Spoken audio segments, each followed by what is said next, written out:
कंसचाणूरमर्दनं देवकी परमानन्दं कृष्णं वन्दे जगद्गुरुं गुरुर्ब्रह्मा गुरुर्विष्णु गुरुर्देवो महेश्वर गुरुर्साक्षात् परं ब्रह्म तस्मै श्री गुरवे नमः। ॐ पूर्णमद पूर्णमिदं पूर्णात् पूर्णमुदच्यते पूर्णस्य पूर्णमादाय पूर्णमेवावशिष्यते। हरि ओम श्री गुरुभ्यो नमः। हरि ओम। गुरु पूर्णिमाना આ પાવન પ્રસંગે આપ સૌ સંખેડા વરિષ્ઠ નાગરિક પરિવારની વચ્ચે ઉપસ્થિત થતા ખૂબ જ આનંદની લાગણી અનુભવું છું। સંસ્થાના કન્વીનર પરિમલભાઈ ઉષાબેન અને સમસ્ત કારોબારીના સભ્યો બધા પદાધિકારીઓનું નામ નથી લેતો સમય માટે અને અત્રે ઉપસ્થિત સૌ વંદનીય અને પરમ આદરણીય સ્નેહી મિત્રો સૌની અંદર હૃદયમાં બીજા બિરાજેલ ઠાકોરજીને કરું છું। આજની વાત વિષય એટલો બધો મોટો છે કે ડાયાબિટીસ પર તો એક સપ્તાહ કરવી પડે। આજે સૌ પ્રથમ તો જે લોકોને 75 વર્ષ થયા છે એ લોકોને ડાયાબિટીસ વિશે જાણવાની બહુ જરૂર નથી, પરંતુ અને જેને લગ્નના 50 વર્ષ થયા હોય એને ડાયાબિટીસ શું કોઈ બી ભયંકર રોગ આવે કે અસર થવાનું નથી, જેને એકબીજાને સહન કર્યા છે 50 વર્ષથી। એટલે મને થયું કે આ વિષય ને આ બધું ભેગું કેવી રીતે કર્યું છે। ખાસ આજે બર્થડે છે, બધાને પણ હાર્દિક અભિનંદન અને શુભેચ્છાઓ। આપ સૌના સ્વાસ્થ્ય માટે ઈશ્વરને પ્રાર્થના કરીશ કે ક્યારેય કોઈ ડૉક્ટર કે કોઈ હોસ્પિટલની જરૂર ન મળે। ખાસ તો સંખેડા સમાજની વિશેષતા એ છે કે હું જોઉં છું કે ગઈ વખત આવ્યો ત્યારે પણ 90 યર્સથી પ્લસ વાળાનું પણ સન્માન કર્યું અને બધા અહીંયા જે રીતે હેલ્ધી છે, બધાની કોઈની ઉંમર લાગતી નથી, બધા સરસ તૈયાર થઈને આવ્યા, ખાસ કરીને આગળની લાઈનવાળા તો ખાસ હાર્દિક અભિનંદન। અને આ એક જ સમાજ એવો છે કે એમાં ઉંમર ભલે વરિષ્ઠ થઈ છે, પુરુષો થોડા વધારે ગરડા લાગે છે, સ્ત્રીઓ હજુ યંગ છે।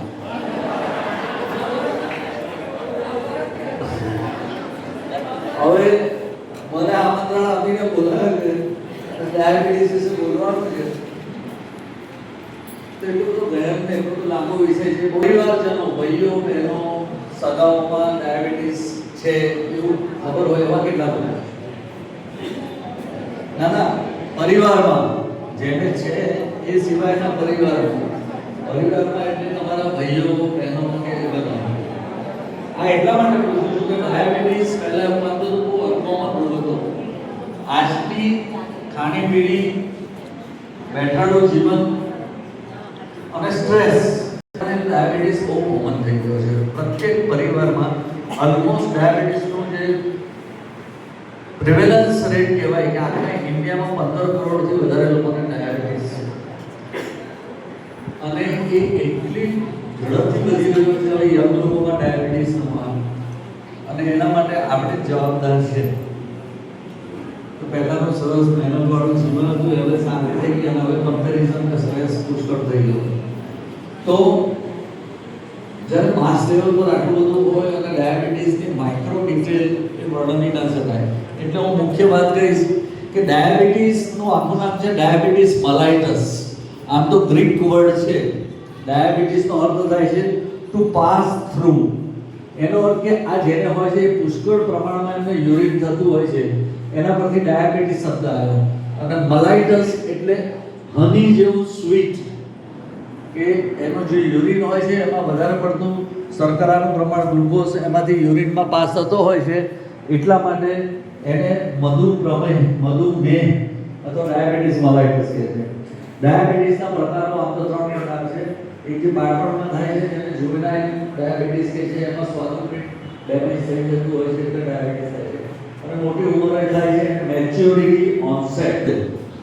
મહિલાઓમાં જે સુગર ડેવલપ થતું હોય છે એને જેસ્ટેશનલ ડાયાબિટીસ કહેવામાં આવે છે. ડાયાબિટીસનો મુખ્ય હોય છે કે જે ખોરાક આપણે ખાઈએ પાચન થાય અને સુગરનું લેવલ બ્લડમાં વધે એટલે તરત જ શરીરના હોજરીની નીચે સ્વાદુપિંડ કરીને ગ્રંથિ છે એમાંથી ઇન્સ્યુલિન રિલીઝ થાય. એ ઇન્સ્યુલિન વધારાના સુગરને લીવરમાં અને બધા કોષોમાં એને મોકલી દે. એટલે બ્લડની અંદર ભૂખ્યા હોઈએ, ઉપવાસ હોઈએ કે મીઠાઈ ખાધી હોય પણ ગમે ત્યારે ચેક કરો ત્યારે સુગરનું લેવલ એક સરખું રહેતું હોય છે. હવે ડાયાબિટીસમાં એવું હોય કે ભાઈ આજે આપણે લાડવા ખાઈએ તો સુગર થોડું વધારે આવે નેચરલી. એટલા માટે ડાયાબિટીસની વ્યાખ્યા માટે ફાસ્ટિંગ બ્લડ સુગર ઓછામાં ઓછું સુગર કેટલું છે અને જમ્યા પછીના 2 કલાકનું સુગર કેટલું છે એ જોવાતું હોય છે. અને બીજું એક અગત્યનો ટેસ્ટ છે કે ફાસ્ટિંગ અને PP2DS તો ઘણા બધા દર્દીઓ બહુ છેતરપિંડી કરતા હોય છે પોતાની જાત સાથે અને ડોક્ટર પાસે પણ. આમ બધું ખાતા હોય જ્યારે ચેક કરવાનું હોય ત્યારે એ દિવસે ઓછું ખાય 2-3 દિવસ પછી કે હવે મારો રિપોર્ટ સારો છે આજે હું ગુલાબજાંબુ ખાવાનો કે ખાવાની. એટલે એ રીતે અને ડાયાબિટીસ એક સાયલન્ટ ડિઝીઝ છે. એના જે સિમ્પટમ્સ છે કે પોલીયુરિયા એટલે કે યુરિન પુષ્કળ જાય, પોલીફેજિયા એટલે કે પુષ્કળ ભૂખ લાગે અને પોલીડિપ્સિયા એટલે તરસ પુષ્કળ લાગે. આવું 3 P પણ એ બધામાં જોવા નથી મળતું. કે સિનિયર સિટીઝનોમાં બરોડામાં લગભગ 65 જેટલા સેન્ટરો છે અને દરેક જગ્યાએ અલગ અલગ કારણોથી અનેક વખત જવાનું થયું છે. પણ અહીંયા જે બધાના લાઈવલી છો તમે બધા, સારી વસ્તુ એ છે કે આજના જમાનામાં અહીંયા જ્યારે જોવાય છે ત્યારે અતિ સમૃદ્ધ લોકો પણ છે અને આર્થિક રીતે સામાન્ય લોકો પણ છે, સ્ટ્રગલિંગ લોકો પણ છે. પણ બધામાં એક વૈષ્ણવ સમાજ પર ઈશ્વરનો ખૂબ આશીર્વાદ છે કે બધાને લાંબુ આયુષ્ય આપે છે, સ્વસ્થ આયુષ્ય આપે છે અને સુખી પરિવાર આવે છે.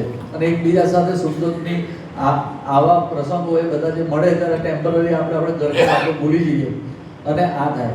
અને અનેક પ્રોગ્રામો થાય છે અને ખાસ કરીને અહીંયા જે સંગીત માટેનું થાય છે તેના માટે ખાસ અભિનંદન આપું છું કે અને તમે બધા એમને ગાતા સાંભળો છો અને સહન કરો છો.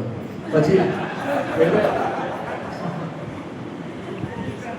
દવાઓ, એક્સરસાઇઝ અને ચોથું છે જે કોઈ કહેતું નથી અને કોઈ કરતું નથી એ છે મોનિટરિંગ.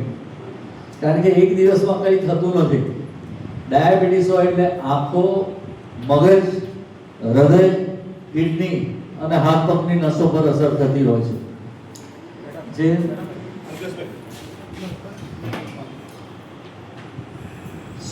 આંખો પર ચશ્માના નંબર ઘડી ઘડી બદલાય.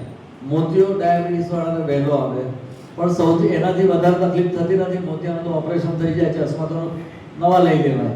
પરંતુ જે પડદા પર અસર થતી હોય છે ઘણા બધાને લેસરના પેલા આંખની પાછળ એના લેસરના કિરણોથી પડદો ને ડેમેજ થતું હોય છે અને ડાયાબિટીક રેટાઇનોપેથી કહે છે. એના 5 સ્ટેજીસ છે.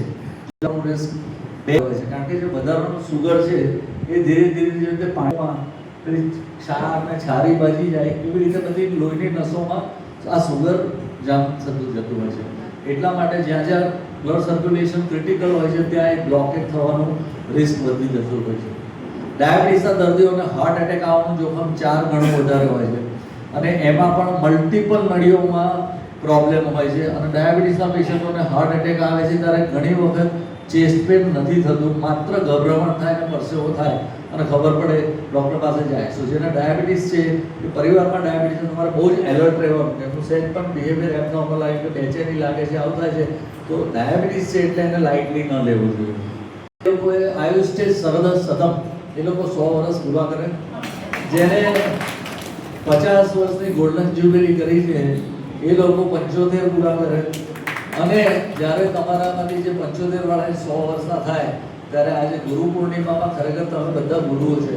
હું મારું જે પણ વ્યક્તિત્વનું નિર્માણ થયું છે આ જ એરિયામાં જન્મે, આ જ એરિયામાં મોટા થયા અને લગભગ એક સોસાયટીમાં બધા પરિચય છે. છેલ્લે 31 વર્ષથી પ્રેક્ટિસ કરું છું.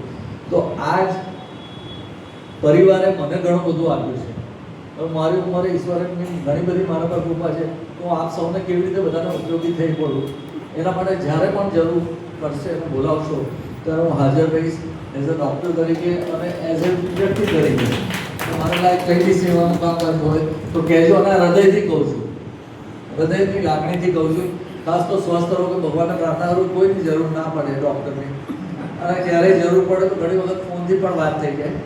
ડાયાબિટીસ વિશે વધારે ડિટેલ માટે મારી ઈચ્છા છે કે આપણું જે સંખ્યા દશાલાડ સમાજનું જે ફેસબુક કે એનું પેજ છે એના પર એક વિડીયો આપીશ, તો એ જરા આપ સૌ જોજો, અને સાથે થોડા ડાયટના ચાર્ટ્સ છે એ પણ બધાને ફ્રીલી આપણે ડિસ્ટ્રીબ્યુટ કરીશું. એનામાંથી પછી આગળ માર્ગદર્શન માટે આ 1 મહિનાની અંદર પણ આઈડેન્ટિટી થવી જોઈએ કે સંખ્યા એના એમાંથી છે. તો એવું કંઈક કાગળ પર કંઈક નાનું કંઈક લખીને તમે આજે જ કરી લેજો એ વસ્તુ કે જેટલા છે ડાયાબિટીસનું રજિસ્ટર, અને એ બધાને પહોંચતું કરજો. અને એટલે એક જ વખતમાં હવે હું ખાસ દરેક દર્દીને સમય આપીને શાંતિથી, અને તમારે આ સિવાય બીજા કોઈને કંઈક પ્રશ્નો હોય, હવે પ્રશ્નો શરૂ કરે તો બધાને બહુ જ બધા પ્રશ્નો હશે. ચાલવા જોઈએ. તો અત્યારે જે બધા સ્માર્ટફોન વાપરે છે એમાં એક ફિટ એપ આવે છે. ફિટ એપમાં બધું જ હશે. તમે કેટલું ચાલો છો, કેટલા કિલોમીટર ચાલો છો, કેટલી મિનિટ ચાલો છો, કેટલી કેલરી બંધ થાય છે, કેટલા હાર્ટ પોઈન્ટ નોંધાય છે, એ પણ આવે છે. સોની સાહેબ આપનો ખૂબ ખૂબ આભાર.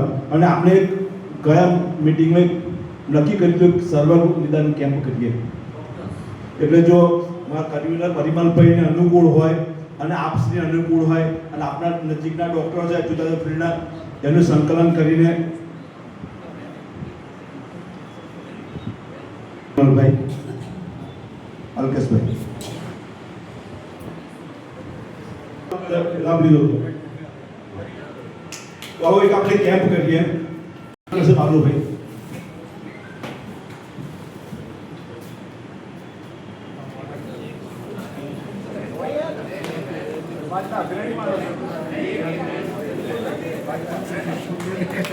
સોની સાહેબ સોની સાહેબ આપણે પ્રશ્નો કરીને 5 મિનિટ બચાવીશું.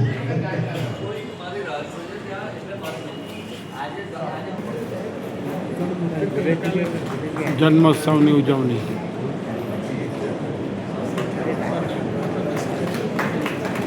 પોલીમર માન કરશે રાજુભાઈ કેસા આકે વગાસ.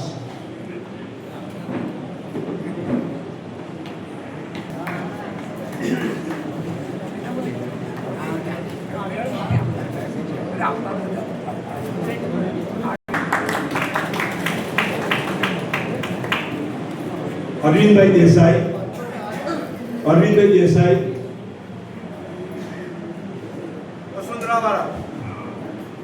એમનું સાલુભાઈ અંસા. અરવિંદભાઈ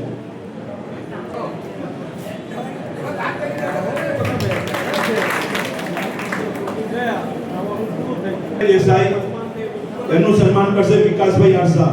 વિકાસભાઈ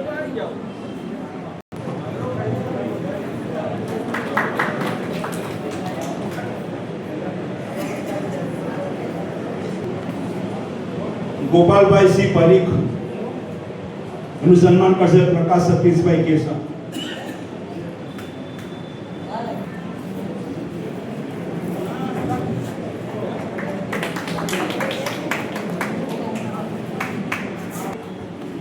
એમનું સન્માન કરશે કેપી શાહ.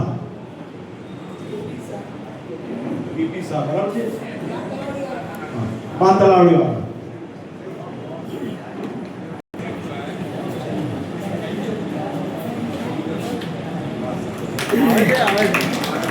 પરિમલભાઈ રવિભાઈ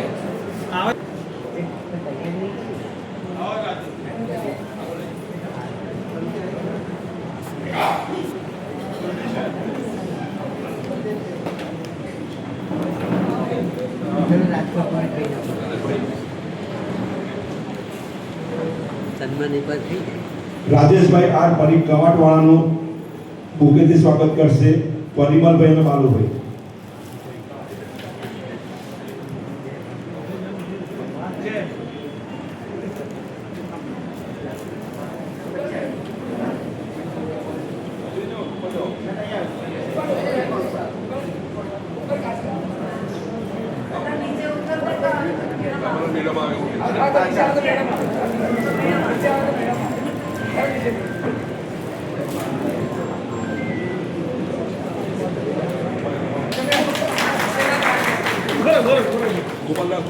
બરોબર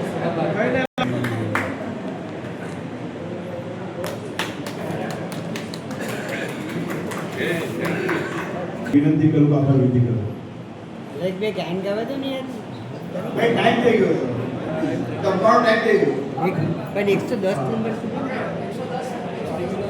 આજના મુખ્ય મહેમાન ડૉક્ટર બાલકૃષ્ણ સોની આવ્યા, સરસ માહિતી આપી અને મારા વાલા સિનિયર સિટીઝન ભાઈ બહેનો આપ બધા આ કાર્યક્રમમાં હાજરી આપી સિનિયર સિટીઝન ગ્રુપ વતી આપ બધાનો હાર્દિક આભાર માનું છું. બીજી એક જમવાની વ્યવસ્થા જરા સાંભળી લો. બે પ્રકારની વ્યવસ્થા છે.